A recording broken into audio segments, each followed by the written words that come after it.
The ઝડપ ready start. ફકરો હાલના અરજદારે દીવાની કાર્યવાહી સંહિતાના આદેશ 33 મુજબ હાલની અરજી અકિંચનમાં દાવો દાખલ કરવા માટે પરવાનગી માંગતી હાલની અરજી કરેલ છે। અરજદારની અરજીની હકીકત એવી છે કે અરજદાર શહેર અમદાવાદમાં તેમની પત્ની તથા બાળકો સાથે છેલ્લા 9 વર્ષથી રહે છે અને છેલ્લા 40 વર્ષથી બાંધકામની છૂટક મજૂરી કરી ભરણપોષણ કરે છે અને અરજદારે આ કામના સામાવાળા નંબર 1ના ઘરે તારીખ 11/12/2008ના રોજ તેમના મકાન નંબર 9 દેવદર્શન સોસાયટીમાં આવેલ ટેનામેન્ટના ગ્રાઉન્ડ ફ્લોર તથા બીજા માળે 2 રૂમ, રસોડું,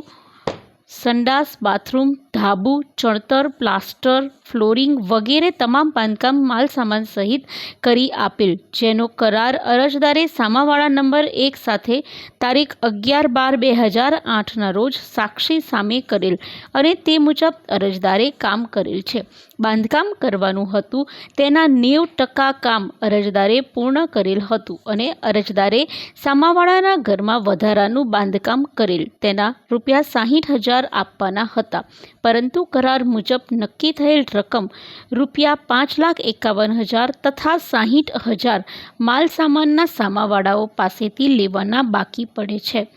અને તે પેટે ₹2 લાખ અરજદાર માંગવા ગયેલ ત્યારે સામાવાળાઓએ સગવડ નથી અને 15 દિવસ પછી આવો તેમ જણાવેલ।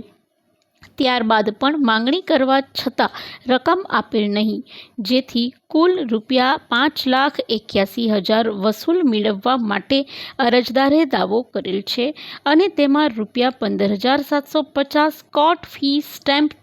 ચોડવી જોઈએ, પરંતુ અરજદાર ખૂબ જ ગરીબ હોય, વસ્તારી કુટુંબના હોય, માંડ મજૂરી કામ કરી તેમના પરિવારને પૂરું કરે છે, જેથી શિડ્યુલમાં જણાવ્યા મુજબ સિવાયની કોઈપણ સ્થાવર જંગમ મિલકત નથી, જેથી પોપરમાં અરજી મુજબ કરવા જણાવેલ છે તથા અરજી સાથે સોગંદનામું રજૂ કરેલ છે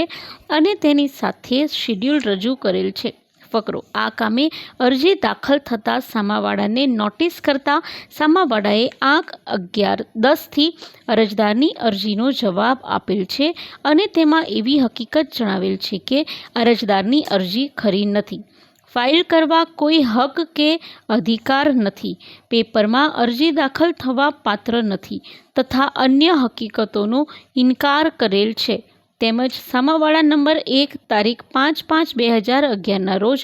અવસાન પામેલ છે અને વધુમાં તેવું જણાવેલ છે કે અરજદારની માલિકીનું મકાન નંબર 29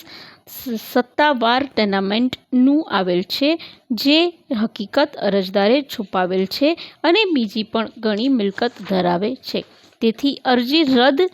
કોર્ટ ફી ભરવાના હુકમ કરવા રજૂઆત કરેલ છે। ફકરો આ કામ ત્યારબાદ દલીલ રાખવામાં આવેલ અરજદાર તરફે વિદ્વાન વકીલ શ્રી K.H. શાહની દલીલ સાંભળવામાં આવેલ અને તેમને અરજી મુજબ રજૂઆત કરીને અરજી મંજૂર કરવા જણાવેલ છે,